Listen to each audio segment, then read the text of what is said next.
Cody and I go back 12 years. We met in a coffee shop. We were about 3 months before launching our church grand opening, and we really needed a worship leader. And we crossed paths in a coffee shop. It was the best cup of coffee I ever bought. He's been a part of our church and my life, my family's life for all those years. Very, very grateful for him. And my name is Josh De La Rosa. I'm the pastor of Orangecrest Community Church. I've spent some time with Cody and the Men of Hope Church and the 17-6 network churches that came for a men's summit. Had a great time. And our church is in Riverside, California, which is about an hour to the east of Los Angeles. We started it in 2007.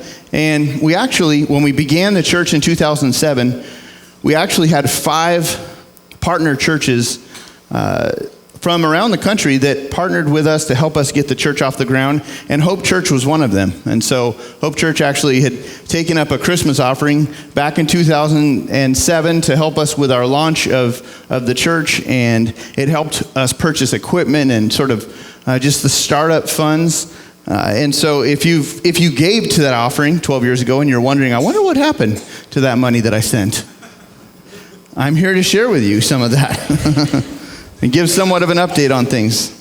Later tonight, Cody and I are going to hop on a plane. We're going to head home and be with our families. Here's a picture of my family. I've been married to my wife, Erica, for 20 years, and we have 3 kids.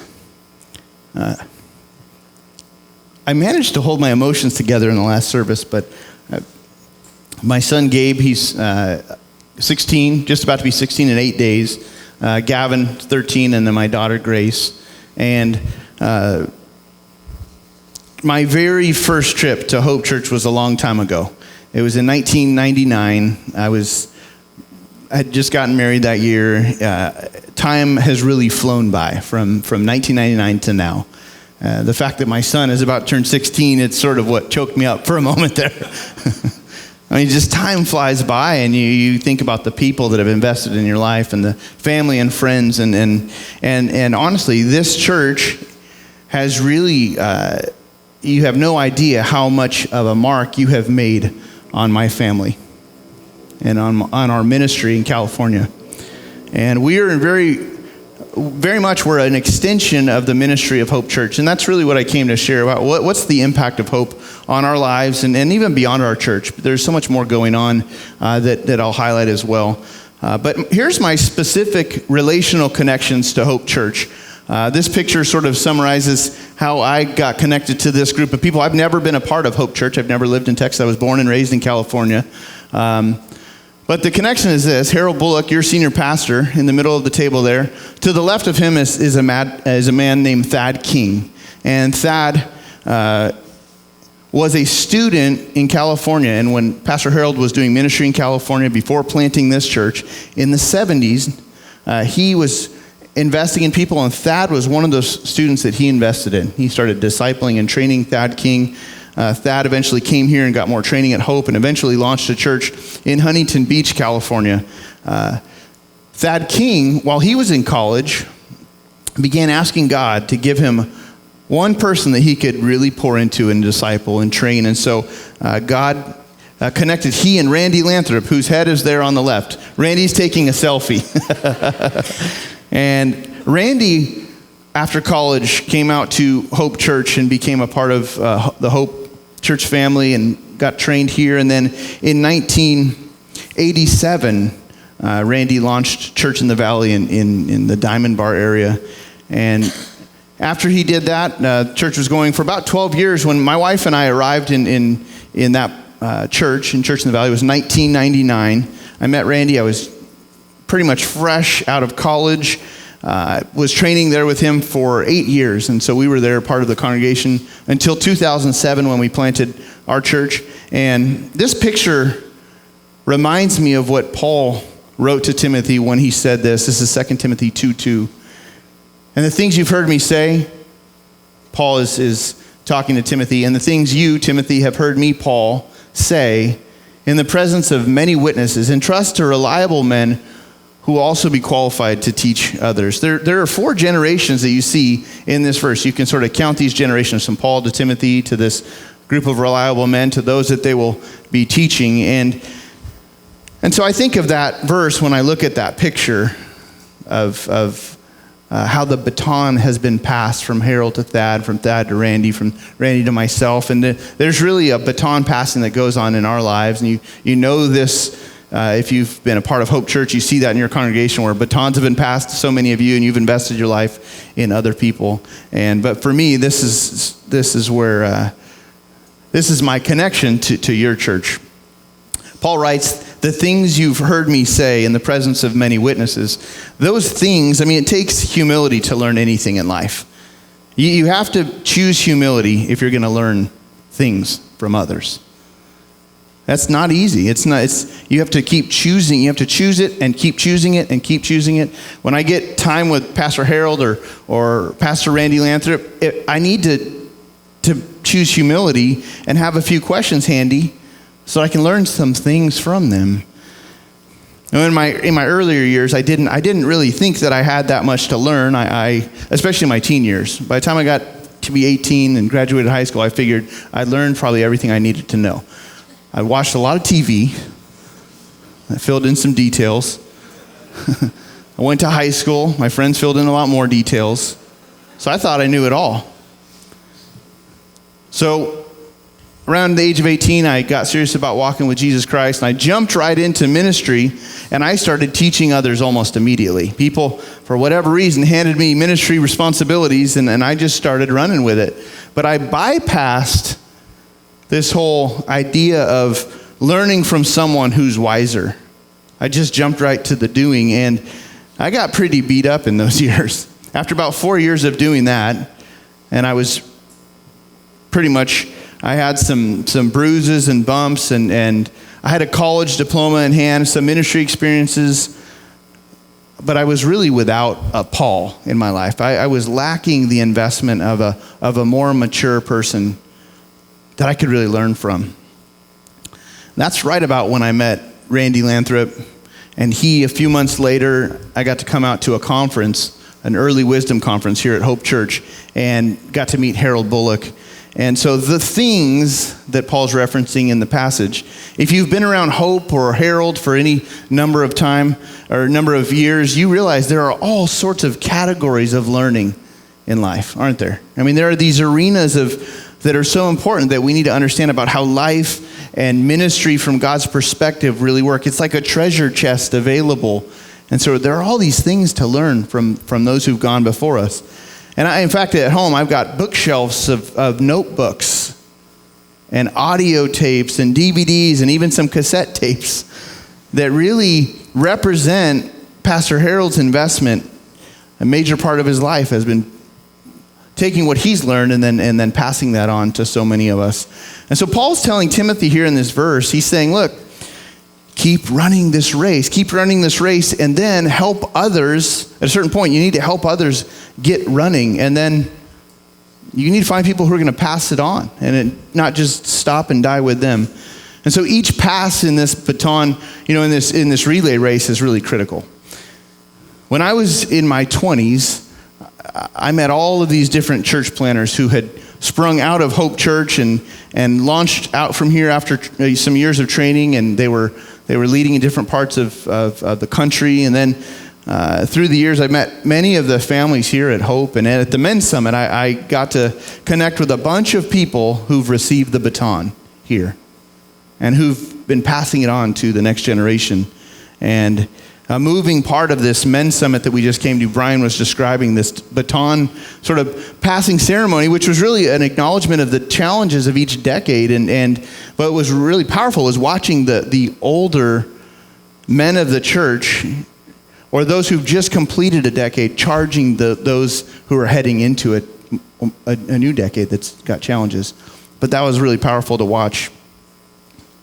About the time I turned 29, I sensed that God was, after I'd been training at Church in the Valley and really been a part of Church in the Valley for 8 years, I sensed that God was asking us to leave Church in the Valley and plant a new church. And so God was leading us to move 30 miles east of where they were in California to Riverside. And we launched a new church called Orangecrest Community Church. Here's a picture of our launch team. This was the original team that moved all from Church in the Valley, moved with us into the same neighborhood in the summer of 2007. At the time, I had just two little guys. Both of them are I was able to carry at that point. And after 12 years, we're still all a part of this ministry, this entire team. Here's a recent photo of our original launch team. Everybody's still a part of our church, playing different roles, still very much helping to carry and move things forward. I'm very grateful for each one of these families. God's really provided. There's some more children in the photo. We actually have another photo that I should have used where we're all holding the same positions. So I'm holding my son, who's about to be 16, you know. But all of us, our hair is, if they have hair, it's a little grayer. More kids. So much gratitude for this group. Here's a picture of our 10-year anniversary. We were holding a baptism, and so we're out in a courtyard, and everyone's rallied around a baptism pool and celebrating with people who are going public. And well, in 2018, a good part of 2018, and then even this year, we as a church have been looking at our unique identity and vision for the future. And I know that at Hope Church, Pastor Harold's been laying out the same thing. What is the Hope mission measure, strategy, and values? And we were participating in a similar exercise, but for our own church. And so we walked through a similar vision frame process. And out of that process, we also worked on our 10-year vision, and our leaders worked on what is it we sense God is asking us to do in the next 10 years. And so these are some things that we sense God has asked us to focus on. And now I'm not saying that we will do these all, so don't hear that I'm declaring these, but these are vision statements. We hope these will happen. And I thought, what better place to bring your hopes than to Hope Church? And so... But over the next 10 years, here's some things that we would love to see happen. Number one, we'd love to secure and build on a visible location to establish permanence and to enable us to advance for future growth. We're a portable church. We run 3 services Sunday mornings, and it's set up and tear down for 12 years. Many churches have done this decades longer than us, and so no one's complaining in our church about this. It actually creates a great servant spirit and great time to connect as we work hard on a project. But it is very much a construction project now to do all that we're building and ripping down in a pretty narrow time frame on a Sunday morning. And so for a season, we've really sensed God is asking us to save money in order to prepare for a future opportunity to, Lord willing, find a permanent spot for our church home. And so to date, we added it up. We've paid $900,000 in rental fees in the last 12 years to rent other people's facilities. And that's just part of what it takes to launch things. But we would love at some point to be able to begin to invest resources in an inheritance that can be given to the next generation in our area. So that's one of our vision statements. The next one is this: it's to train 200 kingdom leaders from our own people and from the emerging generation. Here's a picture of a North Star training graduation. We use something called North Star. It's a training program developed here at Hope, and such high quality training programs have been written and then tested out here and then sent out, made available to churches in our network. And so we have been just sort of eating up the training opportunities, and our people are hungry for more and more training, whether it's North Star, which is training people how to navigate life using God's Word, or Antioch Project, which is training for people that are heading into full-time vocational ministry, or Family Life Development Center training. We've trained well over 100 people up to this point, but we sense God wants us to keep training and providing training opportunities. So we would love to see 200 more adults trained. And so here's a third thing that we sense God's asking us to focus on, is to extend our reach in our region through multi-site with live team teaching. Multi-site churches have different locations of their church, and they often stream video of their main service, their live service. What we would love to do, especially since we've been training people in Antioch Project, we have 5 Antioch Project graduates, people that sense a call to vocational ministry, and beyond that, we have 16 that are currently in Antioch Project training. But I had begun praying about this idea in 2012, and then But this year, God began to stir some people's hearts. I began praying about a certain part of our town where we sense there's an opportunity. And since 2012, been praying for a part of town. And then God this year has put that part of town on some people's hearts in our church. And people that sense a call to ministry. It seems like God is bringing something together. And with people that finish a training project like Antioch, not everyone senses once they graduate a call to go out and plant a church, and there's not always an opportunity to join a church staff. And so it seems like God is putting together a multi-site model where people can take the training and use their gifting in another site of our church, and we can collaborate together and work together. There's pockets of our town where we're so close and we could work well to reach together. And so that's something we sense God has on the horizon for us. We're not giving details or time frame. It's probably something that's not immediate right now, but we do see God putting some pieces together. And then the fourth thing is this. We would love to launch 3 healthy and multiplying churches in strategic California cities. California has 40 million people living in our state. We're the most populated state. You guys have the land mass, you know? Here's a map, though, that I think is quite comical. This is the U.S. map distorted by population. So you see California and Texas. You know, we're both large states. New York, large state. It's kind of sad. They had to move states around. The smaller states got displaced. But the point is, there's a lot of people to be reached in California. Many people are leaving California. And you know that because they're coming here. And you're like, I know, they're ruining our state. I've heard that before. You know, God has actually called my family and many others to plant roots just to stay there. I was born and raised there, and God has really called us to stay and help be a part of a renewal movement to help reach California. And so we would love to see these 4 things. We would love for God to put his hand on these things and bless these efforts and these initiatives. Acts 17:6, it reads, "These men who have turned the world upside down have come here also." A mark of our 17:6 network churches is that we're not just sitting around. We're taking bold steps forward in faith. We're going after big things together. Two of our vision pieces, actually, God seems to have activated 2 things. So here's some updates for you on 2 of our statements. One is that in July, a property that we had looked at back in 2017 and was priced originally at $3.1 million, dropped to $2.1 million, drops $1 million. And so in July, we entered escrow on this property right here.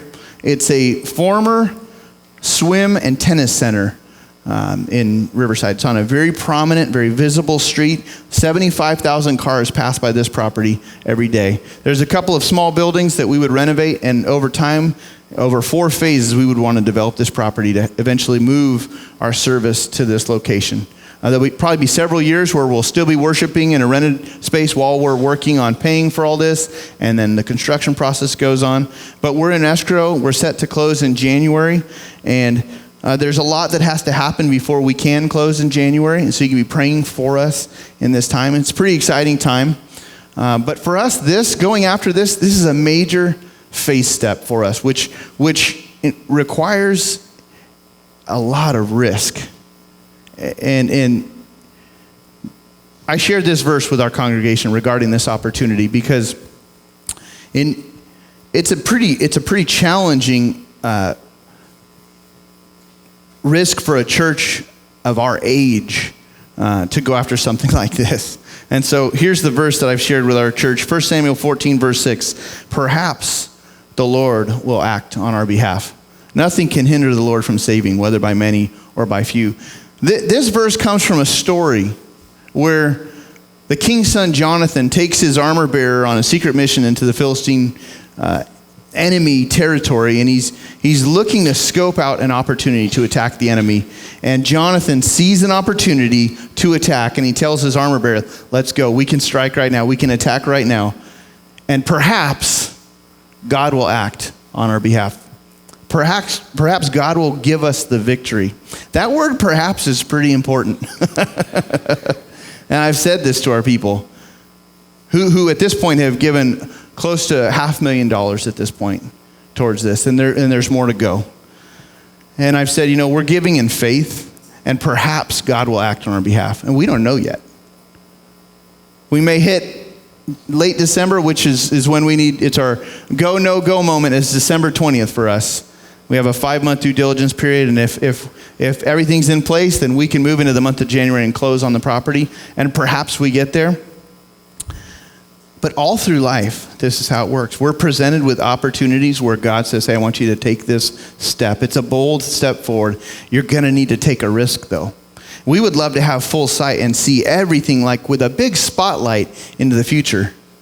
Instead, God gives us like a flashlight, and sometimes it seems like the batteries aren't working. So you have to hit the flash. You just take a few more steps forward. And that's how this has been feeling from day to day with some of the opposition we have faced.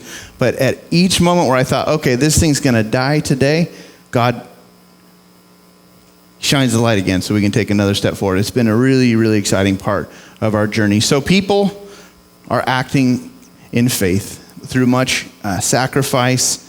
And on September 30th, here's a picture. We shut down our office. For the last 4 years, we've had a nearly 4,000 square foot office in Riverside where we have, for our staff, we have a staff of 13 people, so our staff can work out of that. Plus, we can have medium-sized gatherings, trainings, different things. But we've loved this space. We built it out ourselves 4 years ago, and we had to let it go.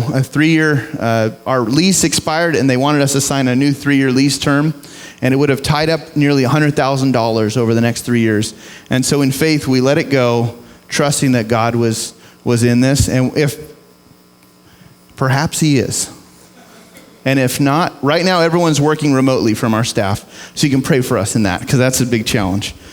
But here's a picture of what we hope to build on the site in the years to come. It's 296 parking spaces. There's about 5 buildings. We would renovate the existing buildings and add on to one of them, build an auditorium, build a preschool and elementary space. That road off to the left is where 75,000 cars pass by every day. One of the busiest roads in our city. It's a prime opportunity. And so pray for us as we full stretch right now towards this opportunity. Another aspect, though, of our 4-year or of our 10-year vision is that God seems to have activated the church planning side of things. In June 2020, we're going to be launching our first church, our very first church. Bruce and Aaron Wood, this is a picture of the Wood family. He's been on our staff for 10 years full-time. He's one of my associate pastors. And he's going to be launching a new church in Santa Clarita, California. That may mean nothing to you. It's about 2 hours from us. And so he's going to be moving his family 2 hours away to start a new work. And Lord willing, we'll send somewhere around 6 to 10 other adults to move with them. So far, 13 people from our church has submitted applications, and we're going to be walking through a series of interviews for people who want to move from our area, sell their homes, and relocate their lives and jobs to this other city in order to help start a new church. It's very similar to what happened when we launched our church. But for us, this represents really our first organizational baton pass. And so it's something you could be praying for. Here's a picture of my mentor, Randy Lathrop, and then Bruce Wood and I, we were with, our wives are sitting across the table, but they took a picture of us because we were enjoying these cinnamon rolls together. But you see, this is a part of that baton pass of what we want to see. Because in that passage, the idea is not just that it stops with the 4th generation. The implication is this is a continual process moving forward. Santa Clarita is actually the 3rd largest city in LA County, which LA County is the most populated city in our whole country. And so this is a real opportunity, very unchurched. And so last month, my wife and I and the Woods flew to Kansas City because we took them on a vision trip. And so we went to the Grove Church. You see Christian Williams, formerly of Hope Church. He started a church out of, he got his training here, took a new church plant on there in Kansas City with his wife Sarah there, some of his team. We also got to visit with Stephen and Hannah Daniel in Kansas City as well, who are planting a church soon. Again, another family out of Hope. We just love what God is doing. There seems to be a wave of of new launches that are happening, people being trained, and it's a joy to see God continually extending the ministry of Hope Church into different pockets of our country. And really through the years, Hope's training and Hope's values really have marked our lives and really accelerated our impact. And so we're so very grateful for Hope Church. And the evidence of this is not only true of us, but it really is so many others. There are so many others that they could come up and share stories of what God is doing in their neck of the woods. And it really is the fruit of Hope Church's ministry. There's really been a ripple effect. Paul said this in one of his letters to the church in Corinth. He wrote this, 2 Corinthians 3, verse 2 and 3. He wrote, "You yourselves are our letter." Sort of like a letter of recommendation, which would have been common in the first century, to write a letter of recommendation out as a way to introduce people when they were unknown. He tells this one church, you are our letter of recommendation in a sense, written on our hearts, known and read by everybody. You show that you are a letter from Christ, the result of our ministry, written not with ink, but with the Spirit of the living God, not on tablets of stone, but on tablets of human hearts. You see, enduring leaders and enduring ministries, actually, they have an established reputation. There's actually results that you can track from enduring ministries like Hope. And I've walked through some beautiful cathedrals and churches, especially in Europe, on some mission trips. But the sad thing is that some of those churches are just museums now. You walk through and you just look at paintings and you go, wow, this is amazing. But your church, Hope Church, has a legacy far beyond this building, far beyond this city, and you might not be aware of it. And so that's what I was here to share is your church has had quite an impact. And our church is just one part of the Hope legacy, but we are, as Paul was writing, we are a result of your ministry. What Harold and Deborah really began here over 40 years ago and modeled and taught a way of doing church life that really now has been multiplied and multiplied over and over. One of my favorite stories related to this is that when we were planting our church, we were looking for our own partners, people to come alongside and support us. And so the North American Mission Board, a large agency of Baptists, flew my wife and I out to Alpharetta, Georgia to do a series of interviews to see if they would want to support our church. And I was nervous about these interviews, and I didn't know quite how to prepare, and we just knew we were going to have a series of meetings with different directors. And so we go to the first meeting, and we sit down at this guy's desk, and basically he just said, hey, well, nice to meet you. Where are you guys from? And so I told him, well, I spent 8 years at Church in the Valley in Southern California, training with a man named Randy Lathrop, and he's a part of a network of churches that originated from Hope Church in Fort Worth, Texas. And I said, and also I went to Golden Gate Seminary. He cuts me off. He said, wait a second. Are you telling me you're one of Bullock's guys? And I thought, this could be good. And I said, yes. And I said, and also I went to Golden Gate. He said, hold on, son. You don't need to say another word. He said, we have the deepest respect for Brother Bullock and the men and the churches that have come out of Hope. And he said, and I said, that's great. And I served on staff, and he says, son, and he signs my paperwork, and he says, we're done. You can get to lunch sooner if you just let me sign. So he takes me out in the hallway, opens his door, and he says, hey, this is one of Bullock's guys. And I just go, desk to desk, and they just start signing my paperwork, and we got to have lunch a lot faster. Fast forward 12 years, I had that same experience. Just months ago, I had that happen. I recently received a call from the director of church planting for the state of California, for California Southern Baptist Convention. And he's become a friend of mine. He's partnered with us and encouraged me through the last 10 years. And he just said, hey, Josh, I hear that your church is planting considering planting a new church in Los Angeles, up in Santa Clarita. Is that true? And I said, yeah, we're considering it. In fact, tomorrow, I said, I'm going to be driving there with Bruce. He's the guy on my staff that's going to be planting that church. He's pretty convinced that's where it is. I've not yet been there, so we're going to go there tomorrow because he wants to show me. He wants to show it to me. And I said, okay, do you know about Santa Clarita? And he said, yo, I know everything about it. And he said, that's a great place. He said, I'll meet you there tomorrow. And this guy lived in Fresno. That's about a 4-hour drive. And I said, tomorrow? He's like, yep, I'll hop in my car. I'll get a hotel tonight and I'll see you tomorrow. Okay. So we get to Santa Clarita the next morning with our families and we meet this guy, Ross, and Bruce and Ross had never met. And Ross just said, hi, how you doing? I'm Ross. Hey, we're going to support you with $15,000 a year for 4 years each year. $15,000 for 4 years, so $60,000, if I'm doing the math right. And he looks at me, and Bruce was like, he didn't have a pen or paper. He's like, hold on. He's starting to write this down. Didn't want to lose that information. And then he looked at me and he just said, look, anything else you guys got going on, anything else in the pipeline, I want to know about it. We really believe in what your network is doing, and we want to get behind it. And so the resources, God's providing the resources, sending the resources ahead. Harold's leadership and reputation and Hope's legacy continues to have a ripple effect. And I'm just so grateful for your congregation. So I'm just here to say thank you for investing in us in the early parts of our ministry and then really coming alongside us and just partnering together. It's been a joy for us now to be praying for you all in this season of transition. Know that we are very excited to team with you on into the future. And we pray that God will continue to have his hand on Hope Church and the legacy here.